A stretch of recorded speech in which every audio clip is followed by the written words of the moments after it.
ನಮಸ್ಕಾರ ವೀಕ್ಷಕರೇ, ನಿಮ್ಮೆಲ್ಲರಿಗೂ ನಮ್ಮ ಯೋಗ ತರಗತಿಗೆ ಆತ್ಮೀಯವಾದ ಸ್ವಾಗತ. ನಾನು ನಿಮ್ಮ ಶೋಭಾ ಧನಂಜಯ. ನಾವು ಇವತ್ತಿನ ತರಗತಿಯಲ್ಲಿ ಯಾವ್ಯಾವ ಆಸನಗಳ ಮಾಡ್ತೀವಿ, ಅದರ ಉಪಯೋಗಗಳೇನು ಅಂತ ನೋಡೋಣ ಬನ್ನಿ. ಹಿರಿಯ ಯೋಗ ಬಂಧುಗಳು ಗೋಡೆ ಸಹಾಯದಿಂದ ಶೀರ್ಷಾಸನವನ್ನು ಮಾಡುವುದು ಹೇಗೆ ಅಂತ ತೋರಿಸ್ಕೊಡ್ತಾರೆ ನೋಡಿ. ತಮ್ಮ ಶೀರ್ಷಾಸನ ನೋಡಿ, ಗೋಡೆ ಸಹಾಯದಿಂದ ಶೀರ್ಷಾಸನವನ್ನು ಮಾಡಿದ್ದಾರೆ.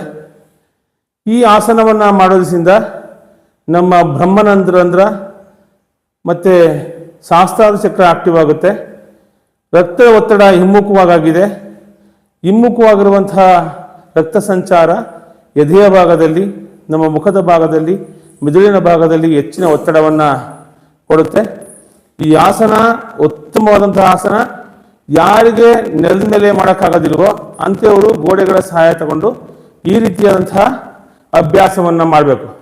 ತಲೆ ಭಾಗದಲ್ಲಿ ಮೆತ್ತಗಿರುವಂತಹ ಒಂದು ಯಾವುದಾದ್ರೂ ಬಟ್ಟೆಯನ್ನು ಅಥವಾ ಮ್ಯಾಟನ್ನು ಹಾಕಬಹುದು. ಈಗ ಅವರು ಇಳಿತಾರೆ, ಇಳಿದಾಗ ಅವರು ಯಾವುದೇ ಕಾರಣಕ್ಕೂ ಫಾಸ್ಟಾಗಿ ಬರಲ್ಲ, ಸ್ಲೋವಾಗಿ ಇಳಿತಾರೆ. ತಲೆ ಈ ಆಸನವನ್ನು ಮಾಡಿ ಒಂದೇ ಸರಿ ಮೇಲ್ಗಡೆ ಬರಬಾರ್ದು. ಅಲ್ಲೇ ತಮ್ಮ ಮುಂದೆ ಪುಷ್ಟದ ಭಾಗದ ಮೇಲೆ ಕುಂತ್ಕೊಂಡಿರಬೇಕು. ಆನಂತರ ಒಂದು 10 ಸೆಕೆಂಡ್ ಆದಮೇಲೆ ಮೇಲಕ್ಕೆ ಬರುವಂಥದ್ದು. ಈ ಆಸನವನ್ನು ಮಾಡಿಸೋದ್ರಿಂದ ಮುಖದಲ್ಲಿ ಕಾಂತಿ ಜಾಸ್ತಿ ಆಗುತ್ತೆ.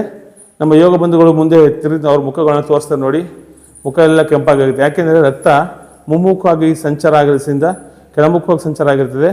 ಹೃದಯದಲ್ಲಿ ರಕ್ತದ ಒತ್ತಡ ಜಾಸ್ತಿ ಆಗುತ್ತೆ.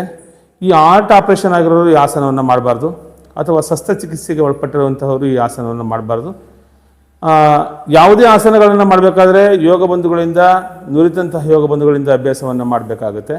ಅದನ್ನು ಚೆನ್ನಾಗಿ ಕಲಿತು ಆನಂತರ ಮಾಡಬೇಕು. ಇದು ಗೋಡೆ ಸಹಾಯದಿಂದ ಮನೆಯಲ್ಲಿ ಮಾಡುವಂತಹ ಆಸನ. ಈ ಆಸನವನ್ನು ನಾವು ನಿಮಗೆ ತೋರಿಸಿದ್ವಿ. ನಿಧಾನಕ್ಕೆ ಅಭ್ಯಾಸವನ್ನು ಮಾಡಿ.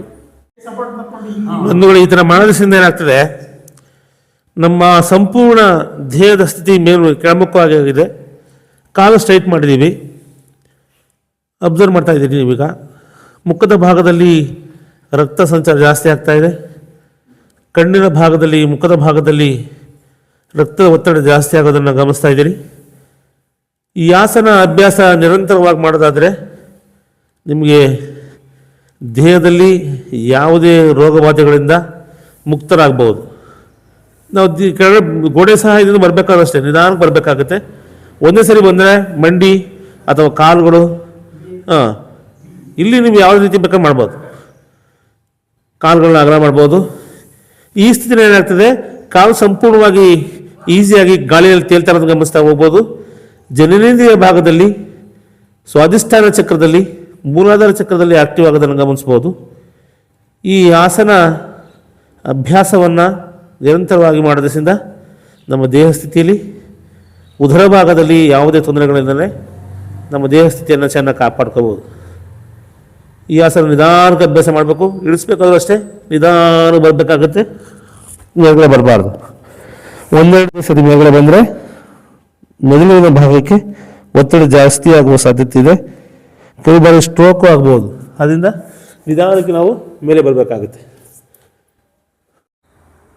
ವೀಕ್ಷಕರೇ, ನೋಡಿದ್ರಿ ಅಲ್ವಾ ಇವತ್ತಿನ ಆಸನಗಳ ಬಗ್ಗೆ ಏನು ಮಾಡಿದ್ದೀವಿ, ಅದರ ಉಪಯೋಗಗಳೇನು ಅಂತ ತಿಳ್ಕೊಂಡಿದ್ದೀರಾ. ಇನ್ನು ನೀವು ನಮ್ಮ ಜೊತೆಗೆ ಆರೋಗ್ಯನ ಪಡ್ಕೋಬೇಕು ಅಂತಂದರೆ ನೀವು ನಮ್ಮ ಜೊತೆಗೆ ಯೋಗನ ಟ್ರೈ ಮಾಡಬೇಕು.